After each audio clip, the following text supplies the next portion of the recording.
Welcome to another episode of the Doctors and Dollars podcast, where we discuss health insights and wealth secrets. I'm your host, Nate Crannell, joined today by Dr. Harvey Castro. Dr. Castro is a Texas based board certified physician, entrepreneur, author, and former CEO of a healthcare system. His experience as an emergency physician and seeing the inefficiencies within it led him to expand his influence into healthcare management and revolutionizing healthcare through artificial intelligence. He serves as a strategic advisor for ChatGPT Healthcare, medical advisor for several ventures, and a speaker at industry-leading medtech conferences, including the keynote at the HIMSS conference most recently. Welcome to the show, Dr. Castro. Thanks for having me. I'm excited to be here and love what you guys are doing. So thanks again for having me. I mean, we love what you're doing. I'll ask you later about the books that are behind you, because obviously that whole series is super interesting to me. But what's going well today? I just love AI to the point where I've just been probably the one man show at one point, just waving the flag of AI. And I actually started doing it last year. So it's been fun to see how many doctors are really adapting and healthcare professionals out around the world, like really pushing for now AI in healthcare. So I know it's nowhere near where it should be, but I can definitely see the momentum changing now. Yeah, the momentum is definitely going in the right direction. I definitely want to talk about AI in healthcare today, but let's start out earlier in your career in the ER. So you came out of Texas A&M, which led you to medical school at UTMB, eventually specializing in emergency medicine. What led you to that route? Not to sound cliche-ish, but I really love the adrenaline. And I know this Sure. sounds kind of narcissistic, but I really enjoy the pressure and thinking in seconds, and I thrive in that kind of environment.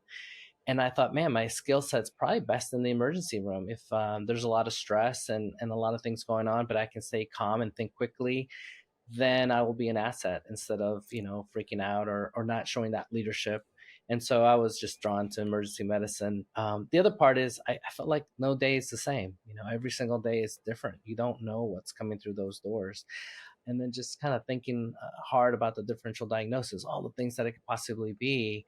I just loved it. And then at the same time, I get to be, I know some of my ear docs will cringe when I say this, but I get to be a family practice doc at the same time because Yeah, some patients will come and call me, hey, you're my doctor, and I will come just to you. And to me, I take it as a compliment. So all those reasons, I thought this is my home. absolutely. Were you that way as a kid? Were you kind of that adrenaline junkie, fast paced? Was that kind of your thing? Yeah, I enjoyed it, but I never really wanted it. What's weird is, the world can literally be falling around me and I'm just super calm and collected. But I think it's just because of that ER reinforcement that you're just seeing so much, and in the business world, there'd be big decisions I would make. And they're like, you're not even flinching on this. I'm like, well, you know what? No one's dying on this decision. Like, it's a big difference when you For compare the sure. two. Yeah, I love the idea. I mean, if I were going to be a doctor, like emergency medicine kind of fascinates me in the same way that you could get there in the morning and have, somebody cuts their finger with a knife and needs a few stitches, comes to the ER, to like major car accident, they're rushing in an Mhm. ambulance. Like you get the whole Yeah. gambit. I love ortho too. So I love setting bones and putting Yep, ortho, doing ortho stuff. And it's just adrenaline junkie. I really enjoy it. for sure. Without breaking any HIPAA violations, what's like the craziest thing you've seen come through the ER? That's a hard one. I get that a lot. I think the ones that stick are the ones that emotionally traumatize me. Sure. For me, it took me forever to be able to even tell the story. But the worst was seeing a 21-year-old that overdose, and the father came in the middle of the night and having to tell the dad that his son at 21 overdosed on drugs, and Hmm. just broke my heart. Just seeing him cry and hugging on his dead body's on son's dead body, and then thinking of my own kids and family, and thinking, oh my God, if this happened, I don't know what I would do. So it's just tough, and it's weird. This happened probably like over 15 years ago, but it's still vivid down to I know what room I was in, what I was wearing, everything, and it's just hard to kind of get those things past. Absolutely. You say that, and I know I'm going to echo. I think there's a stigma behind that a lot of people just think physicians and doctors are, kind of bulletproof, are unable to feel those things because they just see it all the time. And so you sharing that story is just kind of shows like you guys are humans too. And there is emotion behind that. It's not just a physiological thing, or it is also emotion based, and that can really have an impact on you. Well, many physicians that I know well and that I've met through this podcast, they all recognize that there's a need for change in healthcare in several different capacities. But what were some of the challenges and issues that you were seeing in the ER space in emergency medicine that shifted your focus out of the ER and more into the world of artificial intelligence? I think it's been a lifetime, to be honest. As a kid, having horrible healthcare, I grew up indigent, and the type of healthcare I had was not good.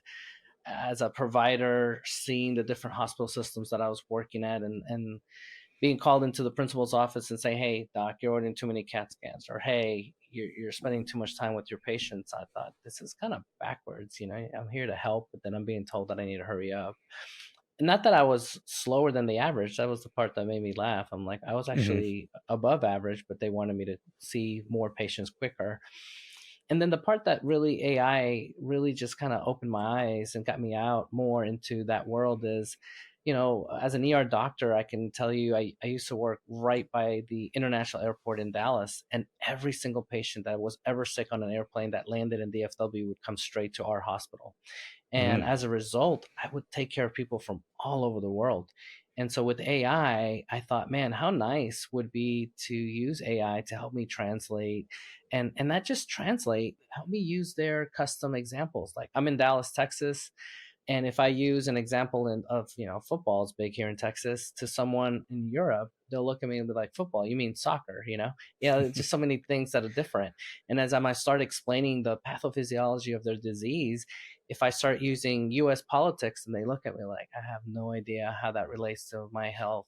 But if I can turn around and use examples in their culture and their settings and be more aware, med school, another thing to pivot a tad from that exact point, we have to learn about all the cultures, and some cultures will accept blood but some others won't, and being sensitive to that individual and having a power of generative AI to help me walk through and say, what, this culture, maybe there's only 1,000 residents in the world with this, but then ChatGPT can tell me, hey, they're very specific on XYZ. And so when you speak to them, you know, on some cultures, you don't talk to the patient, you talk to the spouse. And, there's just different rules that you don't know, but you want to be sensitive and you want to give the best healthcare and you want to be respectful. So I think that's another angle that people don't really think of, but I think is an amazing opportunity to use this kind of technology to take it to just another level. Yeah. Do you see yourself applying some of that today where you might have somebody from randomly thinking of place like Egypt that Oh just yeah. happens to be in Dallas, comes into you? You may not be familiar with Egyptian culture, but do you find yourself, using that application from a chat GPT standpoint to not only communicate, but to understand what their culture is?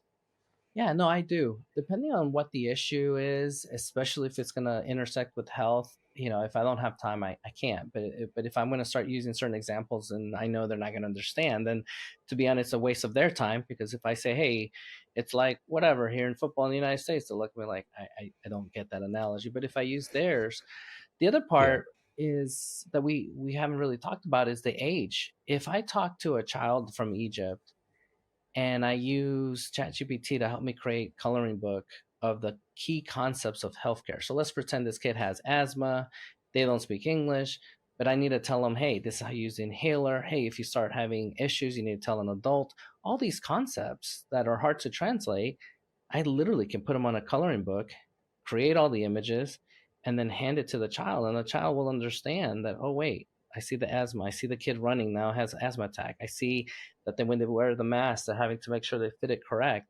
So all these concepts I wouldn't be able to do before. I would just put literally a piece of paper and say, here you go. And Yeah. and then hope they have their language on my EMR. And if they don't, then literally I'd be on Google Translate trying to find some words and try to tell them my best. And then I know hospitals have a lot of languages, but believe it or not, they don't have all the languages. Sure. Absolutely.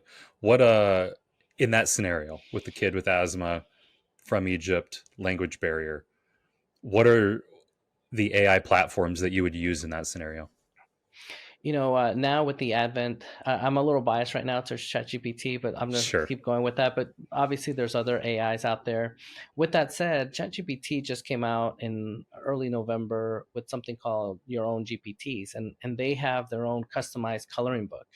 And so I can, in theory, take all the concepts that I want to stress. Because at the end of the day, think about it. If I'm dealing with an asthma kid, there's certain things that I have to tell them. Keep up with your meds, follow your disease process. And then you can really create those key core concepts through pictures.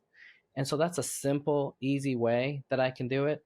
The other is, it's going to be interesting. There's some languages that are very, very rare. And you would think, oh, Hmm. ChatGPT doesn't have them. But actually, they have over 80 languages.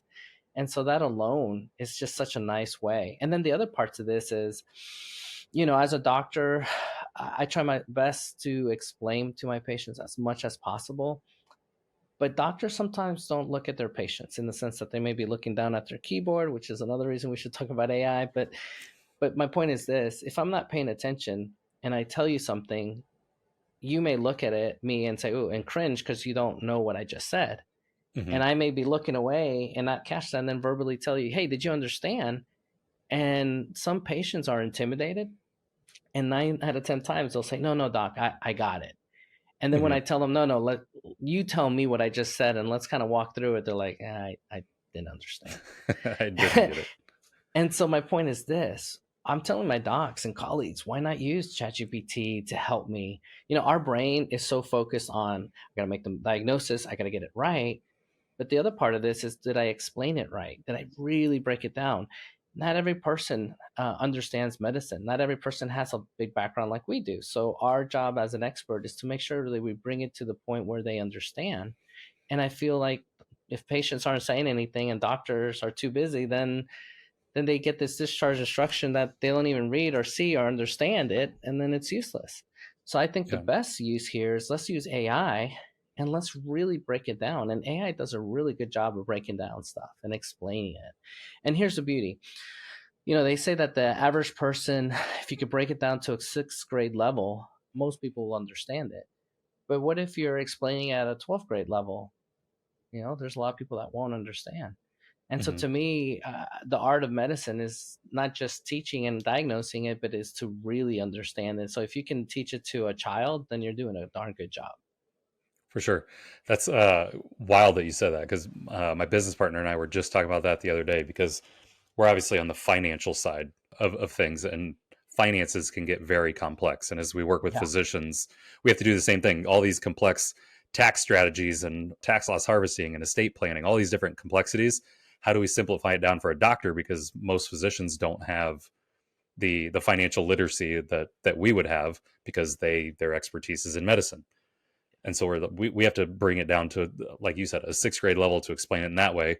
Just like if I went to the doctor's office and I had something terribly wrong going on with me, the complexity of all of that and understand it, but then you got to bring it down to a sixth grade level for me to understand. So that's kind of layer one. And I think you make a great point. AI can even take it down to layer two to say, okay, what if we have that same scenario, but for someone who doesn't speak English or doesn't speak, the language that you speak. And so that makes it even more challenging because you're right, that person is in a new place, not going to understand what it is that you're trying to convey to them, especially if it's not in their language and especially if it's not in something that they are also an expert in. And so that's a great use case for AI. I wouldn't have thought about it that way. Yeah, I appreciate it. I like I said, I've been really studying this, really analyzing the different parts, and just to take it to the next level, I left them in my bedroom. I have these Meta glasses. Just think of them; they look just like Ray Bans, Hmm. and now I can look at things and take a picture and say, "What is that?" So if I'm in another country, it'll translate. If I want to see what this thing costs, it'll take a picture and then tell me, "Yeah, this is what it costs." But my point is, fast forward, if I start uploading it with medical information, how cool would it be eventually to give glasses to my patients and then them to be able to see their disease process or their medications and why I should take it or not? So I'm just really stoked about, where are we going to be in a few years? And to me, I think a lot of this stuff is here now. It's just a matter of getting those ideas into reality and getting hospitals to adapt them. Yeah, I think you kind of answered my next question. So maybe you were looking at my notes, but in a recent keynote at the HIMSS conference that you gave, you talk about patient centric AI and where it can help enhance patient care, but also diagnosis. So, what are some of real life examples of how that is being implemented today? I mean, the glasses could be one of it, or your thought of how those glasses could be used. But what are some other examples? The Physicians Financial Summit is coming to Chicago in 2024. Now, the Physicians Financial Summit is probably exactly the opposite of what you think it is. I'm sure you've gotten a free dinner and went to an event where a financial advisor shared a few things and tips and tricks. That's not what this is. You're not going to get a free dinner, unfortunately, and we are not financial advisors. This is going to be an action-packed 2 days where we break down the exact playbook that I used that allowed me to retire at the age of 33 and is going to guarantee that you are prepared and ready for a prosperous retirement. Now, there's way too much info that I can cover in this video, but I will promise you 2 things. 1, this is going to change your life forever. And 2, we are going to make this much simpler than you realize was possible. Just like you break down important and complicated medical stuff for us as patients, we're going to do the same for you. So, if talking about money would make you want to pull your hair out, this is not the event for you. But if you want to see behind the scenes of how the wealthy prepare their financial futures and what you can do to be better prepared financially, then we will see you there in March 2024, Chicago. I would go back to the first point. I really think a lot of life is education. If you fight with your spouse, it's really an education thing. I know that sounds kind of cocky, but one of you guys don't see the other person's point of view. But if you can just educate each other on each other's point of view and really sit through and think it, then you're like, okay, I see why X or Y happened. So in that same analogy in healthcare, we have a diabetic, their sugars are horrible, they're average, but they don't get it. But if you're able to really show them using AI, speak their language, speak their culture, use examples that are specific to them and their culture, even sex, then they're more likely to understand the disease process. And if they understand the disease process and actually can see the damage and start seeing different things that, like, hey, would you like to live an extra 10 more years, or do you think you want to die 10 years sooner? And let me explain and walk you through all this. Then the person's like, oh crap, maybe I should take my pill. Maybe I should eat a little bit better. Maybe I should go on a walk today. And my point is, that's how I feel like generative AI can help us. I feel like it helps us now see it. They call it multimodality. Like, I can text and it'll make a picture, or I could take a picture of something, put it into ChatGPT, and it'll explain it to me. Another quick way that you could do it today is, say you got your discharge instructions and it went over your head, literally erase your name and identifiers, but then take the text, upload it to ChatGPT and say, hey, explain this to a 5-year-old. And then they're really going through like that discharge instruction, really breaking it down for you. Other stuff that I know will be coming soon is, how many times have you gotten your blood work and before your doctor tells you, you're able to get it on the portal often, and you have to wait a week to talk to your doctor, and then you're Yep. like, well crap, I don't want to wait a week. I know it says normal, but I don't understand what he ordered or why he ordered it. And then you start freaking out. You're like, well crap, the internet said this. Does he think I have cancer, or something? And it's Yeah. like, no. And my point is this: using this type of technology to help answer those questions, and then you're ready. You're ready to go. When you see the doctor, you have like, hey, ChatGPT told me all these things. Now you tell me, you're the expert. But now you can have what I call a better conversation. That's another thing I talk about in my talk. How many times do you go to the doctor and you just kind of shoot the bull, like, hey, who won the football game, and how was your weekend? How was church? But then you only get 13 minutes with your doctor and you just killed 4 minutes, and then Hmm. you don't know. And then how often do you get home? You're like, crap, I forgot to ask the doctor X, Y, and Z. Well, my point is, bring your AI with you. I know doctors hate when I say that, but bring it with you. Bring your laptop. Be like, hey, this is my disease. Before you show up, have your questions ready to go. If you know you have diabetes, hypertension, high cholesterol, depression, have those questions ready to go. Be like, hey, this, and that. And then have ChatGPT help you with the questions and make them concise and ready to go. And even the sequence of the conversation. And now those 13 minutes are really high yield. Now you're like, hey, doc, boom, boom, boom, boom, boom. And then ChatGPT may even give you stuff that you're like, holy crap, I didn't even think of asking that question, but that's a good one. Yeah. Another great use case for it. Do you see? I know you probably don't think that the AI replaces a physician, but No. does it? One, I think it creates a better standard of care for the from the physician's point of view. They can provide better care having AI assist in what they do. Do you see it replacing some of the tasks that physicians have to cover, and things that you're taught in medical school where it's like, hey, this is how you do it, but now AI may be replacing some of those things. Yeah, I look down here just to kind of grab my keyboard and say, this is going to be gone. How Yeah. many times does a computer face this way and the room patient is that way? And your body's not, Mm-hmm. the doctor's body language is not even facing you. It's like way over here, and they're turning around every 2 seconds to look. And my point is this: generative AI, there's already the technology. It's a matter of time, but a lot of places are phasing out the keyboards in that this whole conversation, you and I, is being transcribed by the software you're using. So the same Mm-hmm. thing at your medical can be transcribed and put into the medical record. And so I think, man, what a huge power. That sucks to have to look away. I remember having some docs that I used to have a staffing company that they would be like, hey, doc, can you pay for a scribe? And I'm like, you can't type? They're like, no, I really can't type. And so I thought, man, this kind of information would be great because then I wouldn't have to pay for a scribe. It would just be scribing. And so to me, that's huge. And I'm really big on that whole body language and looking at the patient and spending time. So if I don't have to mess with this keyboard looking away, then how nice that one thing can be taken away. As another real quick example, I'm an ER doctor.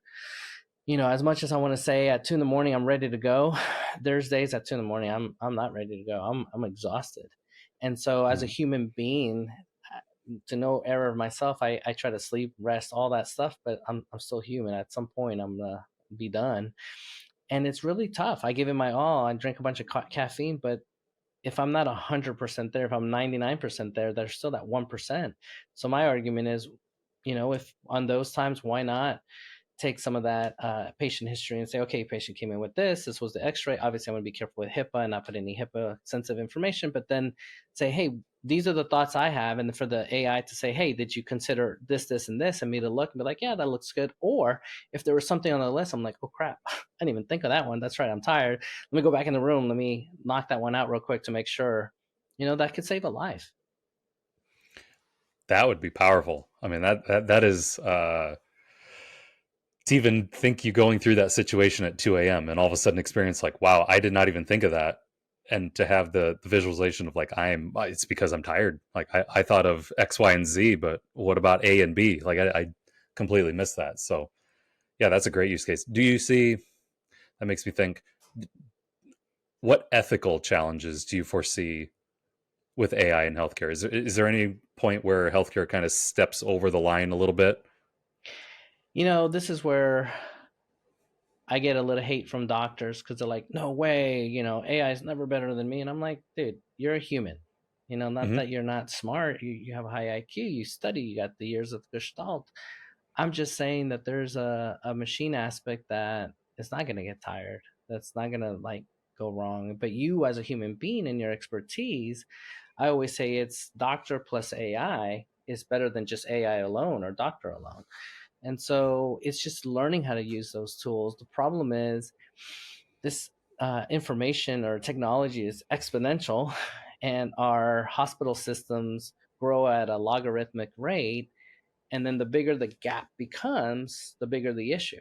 So if all of a sudden ChatGPT or these AI tools can do something so great, and then our healthcare system is still using fax machines, there's a big gap here. And you're laughing because Yeah, I'm right, because because some they do use hospitals fax still use machines. fax Yep. machines. There's no need for them. And so my point is we need to embrace these things, and what it becomes now to your ethical development issue is we'll have some hospital systems that you're kind of screwed both ways.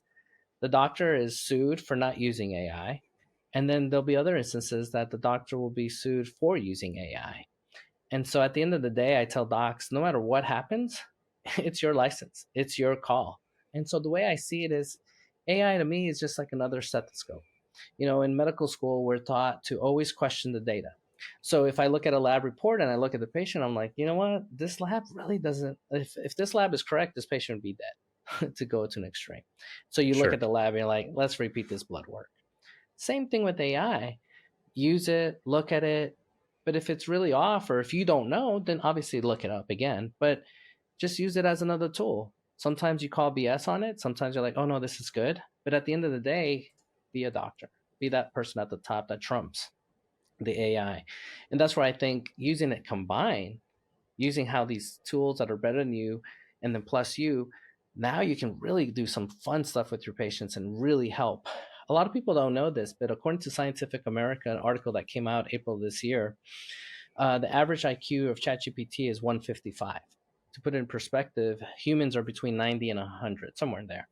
Someone like Elon Musk and Einstein, those guys are like 155 and up.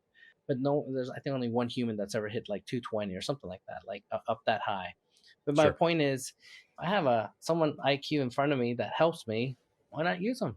You know, when people ask me, "Hey, explain ChatGPT to me," I said, "Look, it's like having your best female friend or male friend.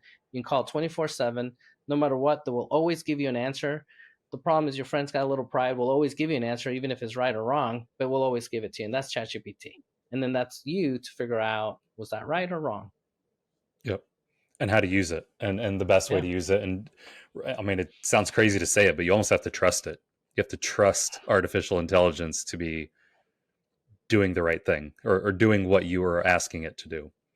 and Uh, that's where I feel like, sorry to interrupt. I think that's why it's important for doctors to really use it, because as a doctor, you can say, "Oh yeah, wrong or right," but then with the patient, I'm like, "Okay, use it," but then that information and then verify it with a doctor or an expert.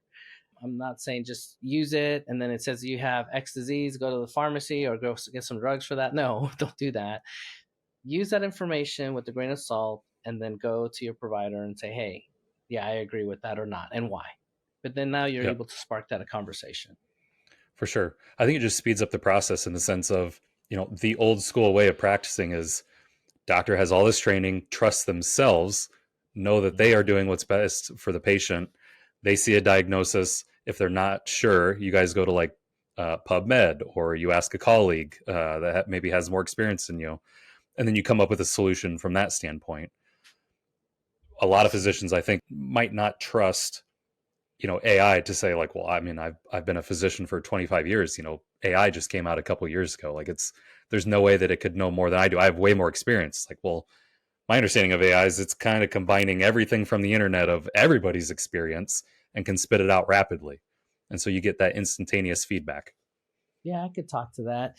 There's two things I want to say. One, this is my bias statement. I think depending on how old you are and how many years out you are will determine how you see AI. And I think it's a weird distribution. Big picture, someone that has had X years, let's just say 5 to 10 years of clinical medicine, feels a little bit more comfortable with AI because they know the medicine so well that they're like, this is BS, this is wrong. And they're comfortable being like, no, this was actually helpful, and they're cool. People that just graduated med school, they don't know. And so they're like, man, I don't know if this is correct or wrong. I'm kind of have mixed feelings on the AI because I don't know if this is right or wrong. And then you have people that have done this for like 30 years, 35 years, have seen a lot, and they're like, I'm at the end of my career. I don't really need this in my life. I've done it for 35 years. Do I need something telling me otherwise? And then they're like, no, I don't like this thing. And I really feel like that's been my experience when I talk to different people. Now, again, I'm generalizing. I'm not trying to insult Hmm. anyone. I'm just Sure. kind of like saying, hey, that's kind of like what I've seen. And so, anyway, with this kind of technology, I feel like the second point is I talk about it in my books. I'm looking down to see if I have it. I'm not trying to sell any books, but this is the one that I talk about it. But the skinny is we need the right large language model for healthcare. ChatGPT was they did reinforced learning. Supposedly, it was through people in Africa. They were paying about $1 an hour, and anytime ChatGPT said anything, they would be like, "Yes, no," and that's how they trained it to say, "Okay, this was good information or not." Hmm. There was no doctor in that loop that said, "Oh yeah, this is correct, this is wrong." And so my point is, we need to use healthcare information, healthcare analytics, patient records, obviously HIPAA compliant, all that. Be careful, but PubMed, medical studies, medical journals, medical textbooks, and then have our own medical GPT to make sure that we're doing it in medicine. Yes, to your point, ChatGPT literally downloaded the internet and has literally all the information. And if you go to the latest information, it's April of 2023.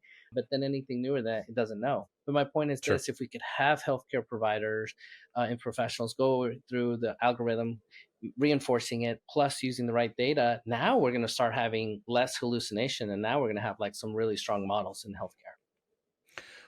what would be the kind of that Genesis platform though in the scenario that you just gave? Where would they pull all of that information? If there is a medical GPT that has all of the past experiences from every hospital and clinic that's been around, where's all that information being input into for then this medical GPT to pull it and use it? So It's what? just EMR, or is it? I mean, I'm actually working on this. That's why I know so oh, much. okay. So yeah, don't give too much if it's kind of under the Yeah, rug at the no, moment. But but big picture, think of it this way. It would just be like a database, kind of like ChatGPT. And where does that database? Then you would have that medical database, and then you plug it into the EMR. So then the EMR has questions, and you wouldn't necessarily give it to the EMR. You would just be like a supplement to the EMR.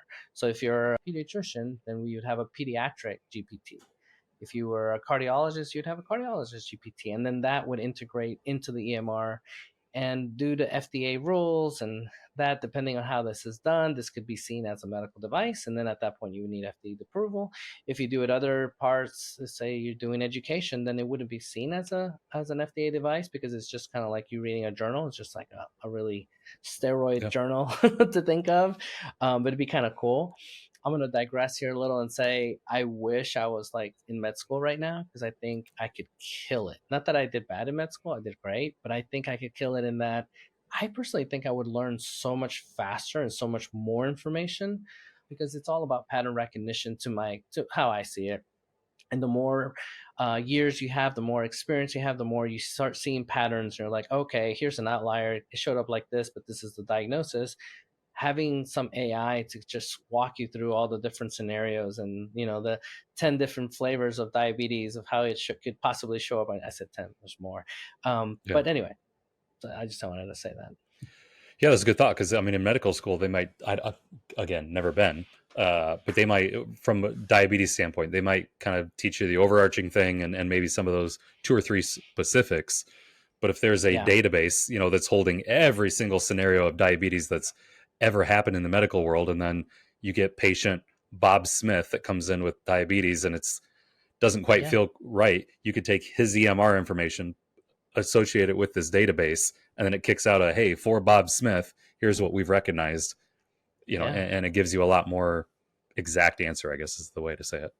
Yeah, and for doctors listening, they know, we things being common are common, but there are zebras that we learn. We learn about these weird, like 1% chance it'll happen, and you may go through all the training or maybe a whole career, and you never see it ever, but you Mm-hmm. know about it. And then the one time it shows in front of you, you're like, wait, I think it's this one. Or it's been so many years, you're like, no, that can't be. But how nice would it be to have AI to kind of in the background be like, no, this actually does meet criteria, or to show it to you, be like, hey, this person has 4 of the 5 diseases that would, I'm sorry, symptoms for this disease. Be like, oh crap, I didn't even notice that, or Yeah. something.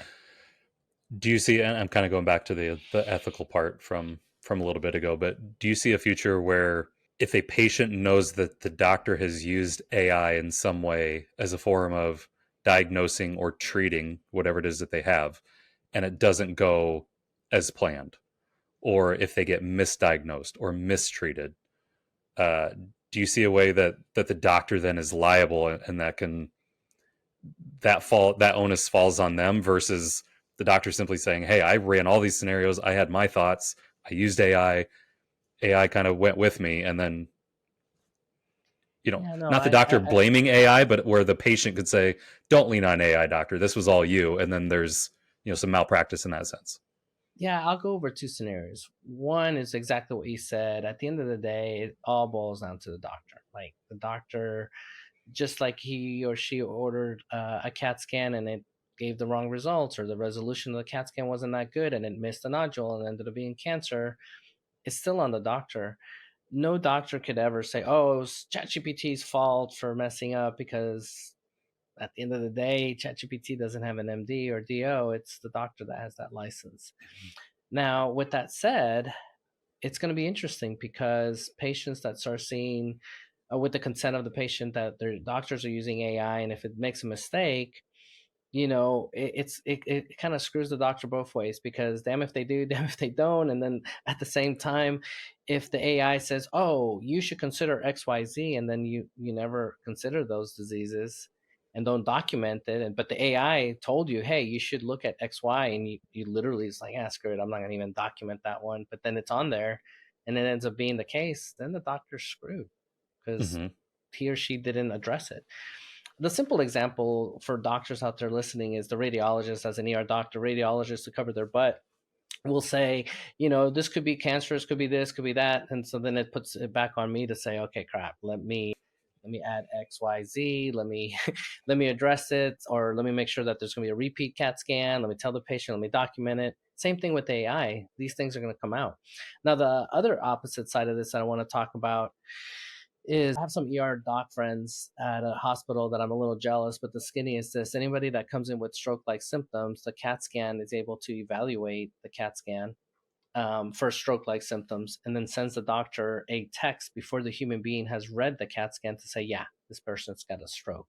And then it takes that report, that CAT scan study, and puts it at the top of the radiologist, be like, hey, dude, you got to read this like now. Mm-hmm. It's nice because ER doctors can start getting the room set up, the medicine set up, transfer, all the stuff that needs to be done. And then once they know it's official, then they can push, but at least they can start doing things. My thing is, fast forward the same fake scenario. What if a hospital across the street chose not to get this AI, and someone has a bad outcome, and the lawyer goes back and says, look, hospital across the street has this AI, he didn't want to spend the money, but now my patient now has stroke symptoms, and now he's got all these extra medical bills because you didn't spend the money. And so now I see the world where if you didn't use it, now you're going to get screwed. So it'll be quite interesting when we move forward. And then later, I'm going to empower you to take a look at the AMA. American Medical Association is really pushing this concept of AI being used at hospitals. The doctors should be in the loop, meaning they should have a say. If I show up to work and they have AI and I didn't even know they were using it, then, and I didn't even have a chance to pick the vendor or what, then I'm kind of screwed. Then I'd like to have a voice, and I agree with that. I think physicians should be part of that process of this new technology. For sure. Where do you see? So, I mean, that's a good point. Where do you see the biggest impact from AI coming in healthcare? Is it the large language model like a Chat GPT, or is it, even as you were given your scenario of a hospital that didn't have something? I think of like how something that's more physical, like an AI robot that's performing, an advanced surgery, and assisting a surgeon in a surgery, to where if something poorly happens at a hospital where they weren't using this AI robot, they could come back and be like, well, man, my surgery didn't go well because you didn't use an AI robot. And I heard that my friend across the street, went to this other hospital and they had the same surgery, had a much better experience because of the robot. Like, do you feel like that's going to have a bigger impact where some of the more physical AIs are going to become prevalent, and or is it going to be the large language models that's really going to be the biggest impact? That's a hard one because let That's why me I asked it. explain. It's a good one because let me tell you this. I talk about this in my LinkedIn posts all the time, and people think I'm crazy. But ChatGPT's, I mentioned earlier, has this multimodality where you can type, and it'll make a picture. Pretty soon, we'll be able to type and make you a movie, make you discharge instructions. You can make your own music. But my point is this: people don't realize this camera we're using right now, there's algorithms that I can look at, see how old you are, how your average sugar is. I could actually read your blood pressure if I had it hooked up to my computer right now and tell, hey, your blood pressure is about this. Fast forward, this thing that you just said, we're going to be using generative AI inside of the robot's eyes and as an assistant for, and I'm making this up, I really believe this is going to happen in the near Mhm. future. And I wouldn't be surprised if we see the first inkling of this next year. And so in the robot would be able to be my assistant and be like, oh yeah, Nate's hemoglobin A1C is this, his blood pressure is this. Based on his walk, I can tell his right hip, something's going on. Just on his voice, I'm detecting depression or early Parkinson's disease or dementia. Like it can tell all Wow. these things. And that's all not fake. That exists already. And so you put it inside the robot, and the robot has this thing called reinforced learning. So as he's lifting a patient, helping, it's learning how to adapt. Our hands in medicine, I can put my hands on a belly and say, oh, that's appendicitis, that's gallbladder disease. They're adding that tactile function to the robots. And so that feedback, when the robot's barely pushing on the patient and says, oh, right there, that's a gallbladder, we're going to have that. And so which one will be the winner? I think it'll be both. I think we will have the all these technologies come into one, and it'll be represented as that robot. That was not the answer I thought you were going to say. That was really good. Because my thought, I was thinking earlier, as you were giving the radiologist description, I've had other physicians that I've talked to say that, like, from an image reviewing diagnosis standpoint, radiology could be taken by AI simply by plugging in that image, and it's going to come up with the perfect resolution so that make sure it doesn't miss a nodule and things like that. And so radiology could drastically be reduced from a human being standpoint. But what you just described, it sounds like you could even replace not necessarily a nurse, but like if there's another some physician, some assistants. Yeah, some PAs that are like, yeah, yep, exactly. There's actually going to be robots that can physically touch a patient and create a diagnosis, or at least creates additional thoughts within the physician's mind of like, oh man, I didn't feel that, but now that I go back with my own hands, I feel what the AI is feeling. That can be incredibly powerful. Yeah. How far away do you think that is? I think we could be there next year. Like, I know the robot already exists. I know it's supposed to go to market this fall. I know ChatGPT 4 is already out. Just a matter of putting both into the same. And OpenAI already has investments in a robot. Tesla is a couple of years away, ironically. They're like 2-3 years away, but OpenAI has I forget the name of the company. They have another robot that is there now. So we're talking about ChatGPT 5. There's rumors that it'll come out next year, probably by June. Well, we don't need ChatGPT 5, but heck, say you had ChatGPT 5 plus this robot, you're there. Now it all boils down to cost. But if the average PA, let's just make up a number, let's say they were making $100,000, and these things come in at under $100,000, then you're getting your money in the first year. In your first year, absolutely. So yeah, I love OpenAI, ChatGPT, everything that Sam Altman's doing. But also, I have a neighbor that works for Google and all the stuff that they have going on. So Google Gemini versus ChatGPT 4, which one is better today? And then which one do you think is going to be better from a revolutionary standpoint 5 years from now? Ooh, man, you're giving me some tough ones. Okay, I think ChatGPT is now, let's just call it the GOAT, the top. Gemini is coming in second. Where is Gemini, the edition that just came out? I would put Gemini, then I would rank ChatGPT 3.5 next, and then after that 4, and then 4.5. So it's still ways. Where will it be? I'm going to add one. Where will Gemini be next year? I'm going to venture to say that because the amount of size, Gemini will be bigger than ChatGPT 4, and therefore, not that size matters, but in this particular case, it will be better. And so market share, you mean? Like a intellectual quality, bandwidth, IQ level, like how good is it? Okay. So sure. I'm going to put this new Gemini here, then 3.5, then ChatGPT 4 and 4.5, and then I'm going to put the newest Gemini Nano will beat ChatGPT 4.5, and then ChatGPT 5 will be better than the Gemini Nano that's coming out next year. For sure. If that made sense. And then where will we be when all this goes through? I'm going to be biased here, and I think ChatGPT will be the leader because they're in bed with Microsoft. Because Microsoft, if you take yourself, and this is healthcare only, if you look at what Microsoft is doing, they're putting all the bones of a good house. They have the secure server. Obviously, they're Microsoft. They're on all the computers. They're got the Enterprise Edition. Now you got ChatGPT. They're getting in bed with Epic. I wouldn't be surprised if Epic gets bought out by Microsoft. And then pretty soon, I feel like Microsoft will dominate healthcare.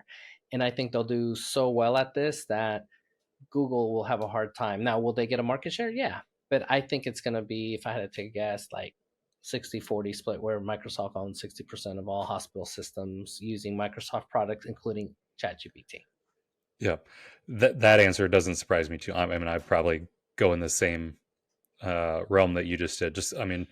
Most hospitals, clinics, anything that you go to, they're typically using Microsoft products. They all use Epic from an EMR standpoint, which I hear that there's like 1,000 different versions of Epic, and sometimes one doesn't talk to the other, and it gets a little messy. So if you have someone like a Microsoft that comes in, they can really clean that up and make it more streamlined. I think that's great. But you as a strategic advisor for ChatGPT Healthcare, obviously your bias goes that way. That's totally fine. I use ChatGPT every day, but what are some of the things that you're doing as a strategic advisor that people today, here in December 2023 should know about that December 2024 people are going to be pretty surprised Yeah, that's a in good the question. healthcare So space? yeah, I'm having fun creating products. Remind me to tell you about the podcast last, but I'll tell you this Yep. one first. Yep. So I'm working with a company called Pawns AI, and what's really cool is the next move of healthcare is taking the hospital out of the hospital and putting it in your home. If you're familiar with that Whiting's scale that people use, that it's got to tell you your body fat and all that, they made an Mm-hmm. adapter. It's already FDA approved. I haven't seen it in the market yet, but it's this little circular thing that you put in your toilet, and every time you pee, poop, it analyzes over 400 metabolites and literally can give you information to see where you're at. So that's going to be another way of healthcare. Be like, whoa, early signs of diabetes, or hey, hypokalemia, they need some more, they worked out too much, they need some vitamin K or bananas. And so I Or I'm see that pregnant. growing. Or I'm Yeah. pregnant. Yeah, Yeah. it's another one that would be in there. That'd be a nice one. Yeah. Honey. Anyway, Yeah. and so then what Pond's AI is doing is similar in that they're taking the hospital and putting it into like CVS or your home, and the skin is this. It's really cool. It's an ultrasound AI, and anybody that's not an ultrasound tech or nurse or doctor can literally get this device and put it on themselves, and the AI will say, go right, go left, deeper, hold. It'll take images, and it can do the whole exam, and basically those images can go to your radiologist, and then now you can do it from home. You don't have to go to the hospital to get an ultrasound.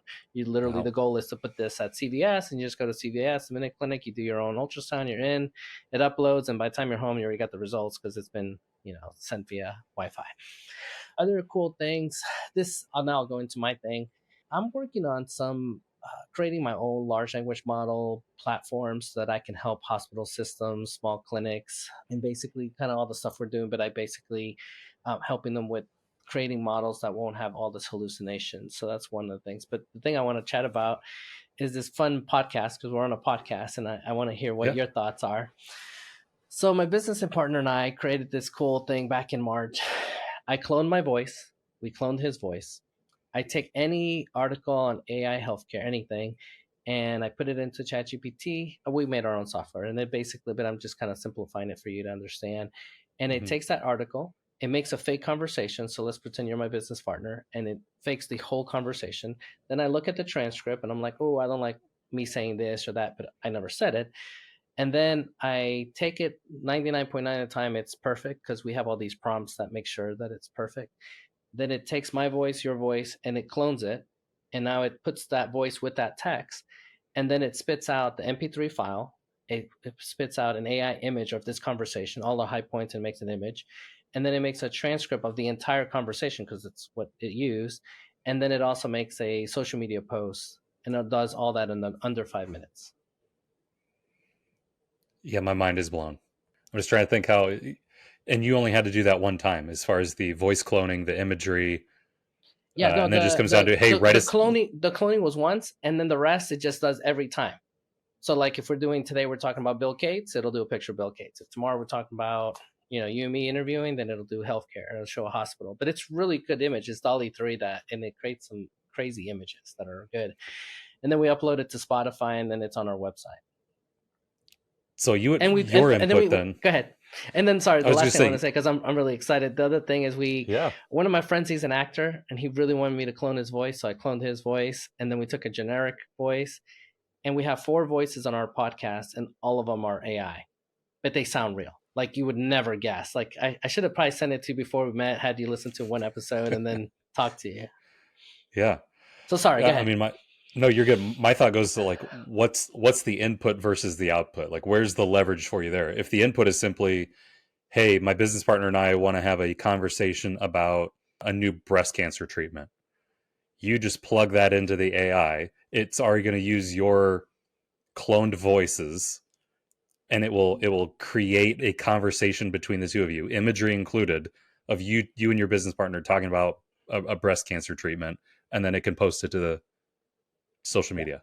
Yeah, and then That the is insane. image I'll correct. I could pick a picture of my partner and I and pick something that looks similar, Or what I usually do is if we're doing a medical device, we'll do a picture of the medical device, Mm-hmm. or whatever the topic is. We never put pictures of ourselves. So if it's like a Yeah. doctor in a hospital, then we show a picture of a doctor in a hospital. So it's kind of cool.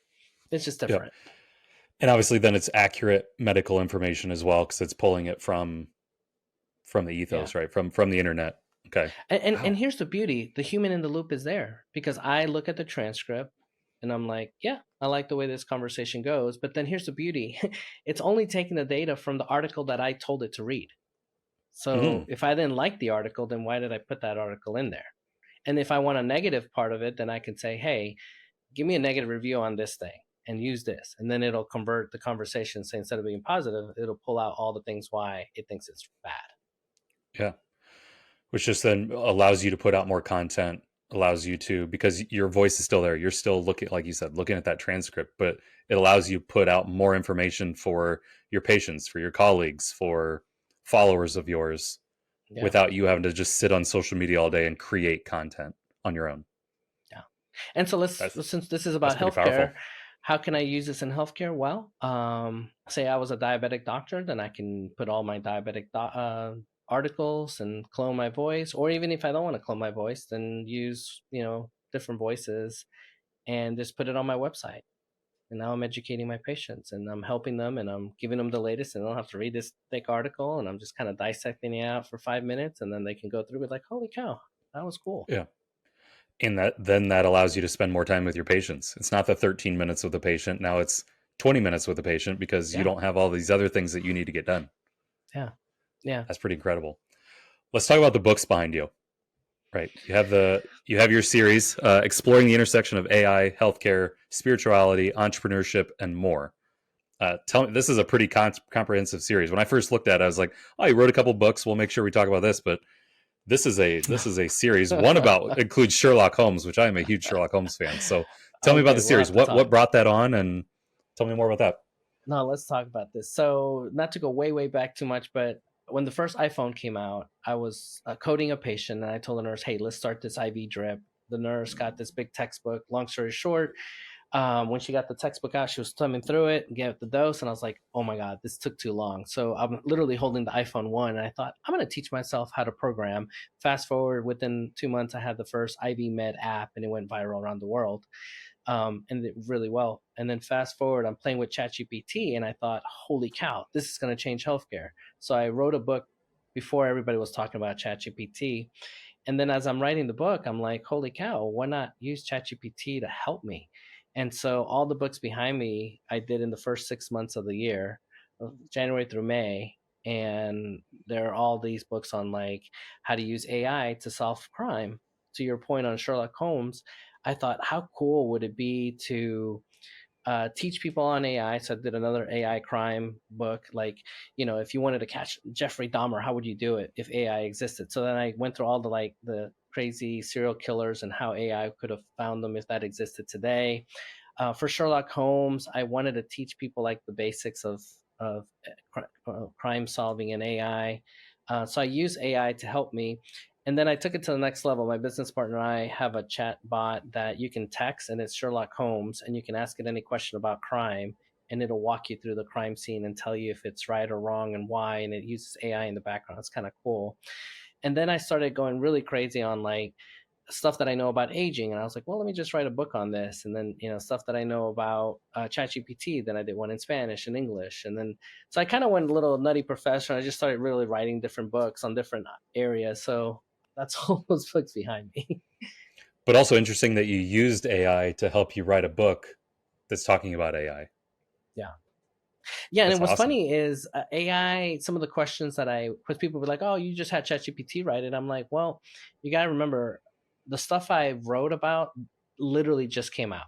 So the database of ChatGPT is years old. So even if I asked it, it wouldn't give it to me because it was too old. It wouldn't know it existed. And so it Hmm. was a combination again, human plus AI. So the human factor, I was able to be like, okay, here's the latest research. These are all these things that are in the news. Let me do some research. Let me feed that into ChatGPT, and then let me add this as my chapter, as opposed to taking old content and try to write a book. It wouldn't come out good because it's old stuff. Yeah, because remind me, ChatGPT goes up until March of 2023. As of today, April. As of April. November, they changed it to April. But prior to that, it was like September of 2021. So Mhm. prior to November, so it was really semi-old. So now it's a little bit better. Is that like that 4.5 and the even the 5.0 that will catch up Catch to be a up, little bit more yeah. modern and And then the 5.0 will be more typing to create video. So, mhm. at that point we could say, hey, give me a discharge summary of X, and then it'll animate it and make all the animation. It'll be just text and it'll literally make that video. I think that's what Yeah, it we'll was be really seeing cool. next year. For sure. I've used an AI called, I think it's InVideo. That's what it's called, Yeah. where you literally write out a little bit of a script and you just say, here's the scene that I want to portray over this 30-second video, and here's the script that I want to be read in the background, and then it just pulls every image from the internet and pulls it all together and creates almost like a montage or a promotional video for you, all in about 30 seconds. It was quite Amazing. incredible to see that, and I don't know much about InVideo, but I feel like that's kind of the still the beta version compared to what's going to be coming, Yeah. in the next I 12 use a months. thing called Pictory AI, and it's the same thing. I do a podcast, and instead of me introducing people, I have AI do it. So I get their resume and then I plug it into this thing, and then it reads and shows images. So if the person rock climbs, it has a rock climb. If they're a senator, it shows the Senate, and it's like their bio and video at the same time. And then it's a clone voice that does it. So it's kind of cool. It's kind of geeky because What I is it? talk about AI. It's called Pictory.ai. Pictory.ai. Okay, I'll have to look into that. That is really cool. Yeah. And so all my guests like it. Like the other day I had the founder of Teladoc, and I was like, let me show you what I can do. And then he was like, holy cow, thank you for that intro. Because it's just different. Instead of some human being like, yeah, and he did this, it's like AI basically doing it. I thought that'd be kind of cool. Yeah, that is really neat. Very cool. So, last thing for you, aside from the podcast, actually, I do want to talk about the podcast, but like, what's next for Harvey Castro in 2024? No, 2024 is going to be a big year. I launched a company called Medical Intelligence Ops, and the skinny is we're going to be doing consulting for different healthcare companies and helping them use AI.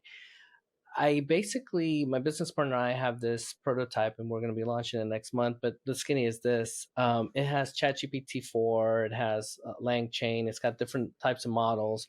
And then let's just say you are into personal finance, and there's stuff that you don't want to really put on ChatGPT because you're like, well, crap, I don't want them having access to this. So what we created is a platform that you would upload all your documents, and then you can have a conversation with your documents, and then you can say, okay, help me make a podcast or help me present this to the client.